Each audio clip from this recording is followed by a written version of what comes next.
Okay, hi, my name is Elidismira. I'm going to be covering bullying and teasing. Oh, okay, so kind of just an overview of bullying and teasing. I found a definition in the textbook that I really liked, and it reads, repeated systematic efforts to inflict harm on other people through physical, verbal, or social attack on a weaker person. Um, and kind of just teasing is in the title of this, so I just thought to include this. Teasing is just a form of bullying and it falls under the verbal uh area. And so yes, there are different forms and types of bullying. The main one that comes to people's mind when they think of bullying is physical. And this is just a harm to a person, or a damage to a person's property. This can be hitting, pinching, kicking, pushing, those types of things. There's also verbal, which is an oral or written abuse. This can be teasing, name calling, or even, like I said, written. It could just be like passing notes in class with those types of things on them. Um, another one is social. This one is a little bit more complex in my opinion. It can include physical and verbal and cyber bullying, but it's in the intent of a social setting or for the public, um, in a sense that they are just maybe not including someone. They're just like humiliating them in public, for their own social relationships that they maybe can't make due to the bullying. And then there is cyber, which is once kids obviously get their hands on electronic devices and stuff like that, um, through social media, texting, email, anything like that. It's just harming others in that way. So, my first subtopic that I'm going to go over is kind of the bully side. So, why people bully in the first place. Um, and the main thing that like brought me to the bully is like their characteristics. So, I found this website called Health Direct, and it listed out a bunch of characteristics that bullies have been found to hold. And I just think it's very interesting kind of how like different they all are, but they all just kind of relate to each other. So it could be wanting to dominate over others, to improve their social status. They may have low self-esteem and they want to feel better about themselves, so they do the active bullying. They may have a lack of remorse or empathy, and they don't even see like that their bullying is a problem. They feel like easily angry or frustrated or even jealous. They may even struggle socially, so they want to, dominate, like I said. Or they are even a victim of bullying themselves. So that was kind of interesting. Another thing is it may just be their background.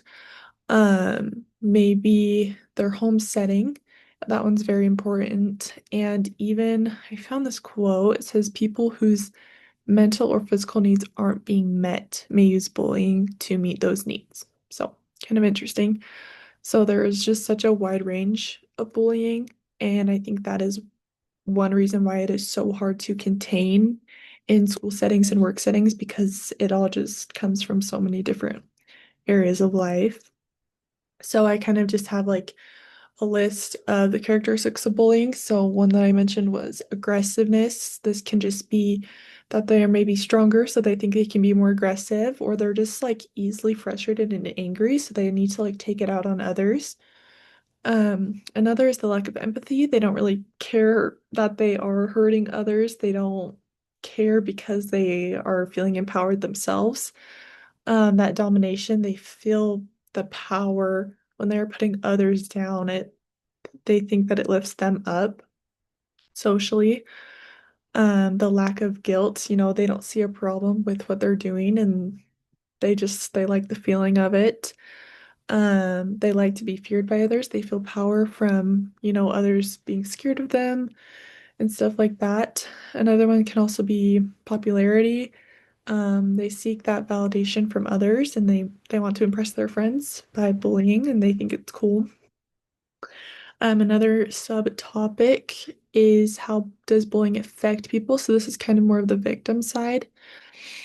Um, so it's kind of a trend that those who the bullies go after are those that are more weak, insecure, sensitive, quiet, shy, and have those high levels of anxiety or like loneliness.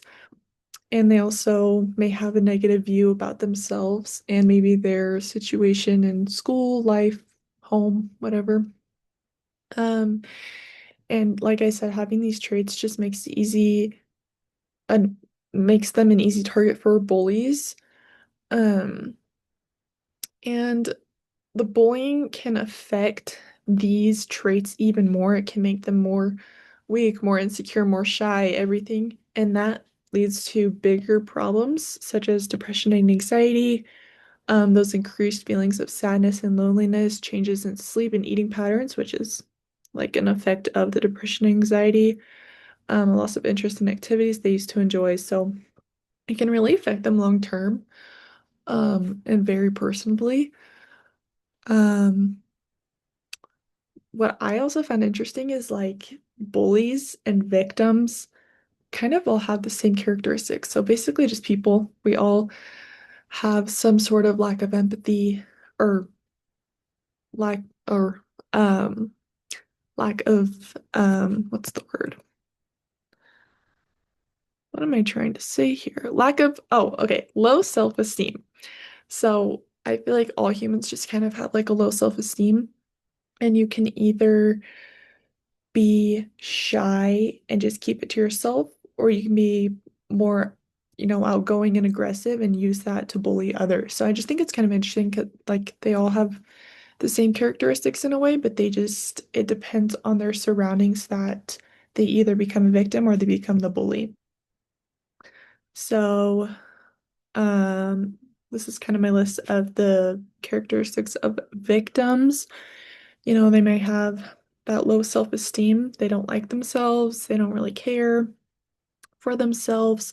They may be even physically weaker. They just might be small for their age, not as much muscle, or just, smaller than others in their grade and stuff. Another one is that they're shy or quiet. They don't speak up for themselves. They don't speak up in class.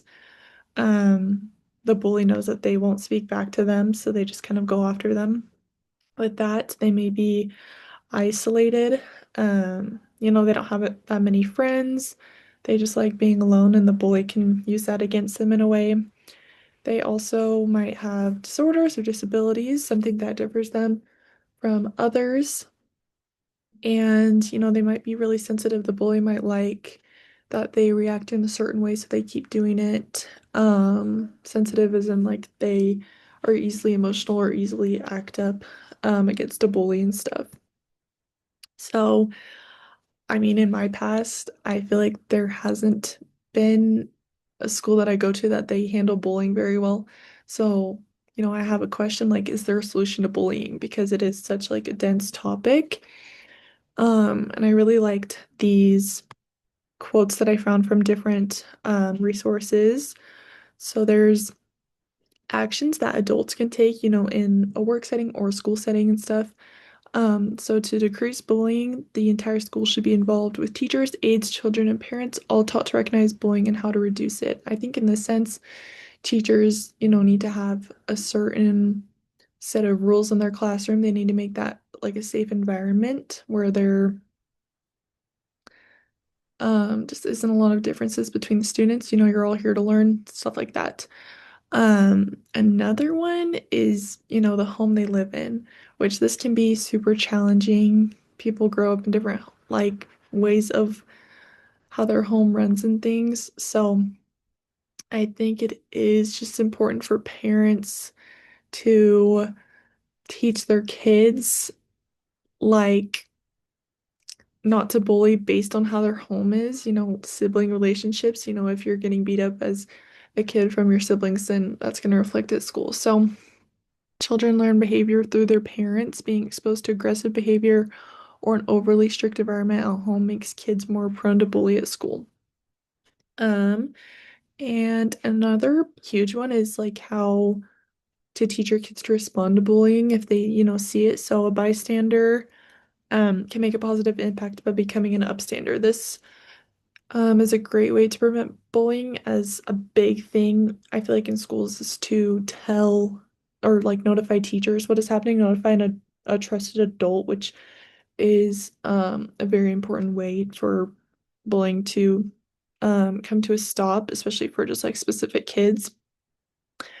And another one is to develop your kids' knowledge. So the initial motivation to explore this topic as in cultures, race, stuff like that, as it pertains to children, was the desire for my son to be equipped with knowledge, confidence, and compassion. This quote came from a story of this woman that wanted to broaden her kids' view on different race, disabilities, culture, and things like that so that they can just have respect and compassion for others so that, they can't use that against them.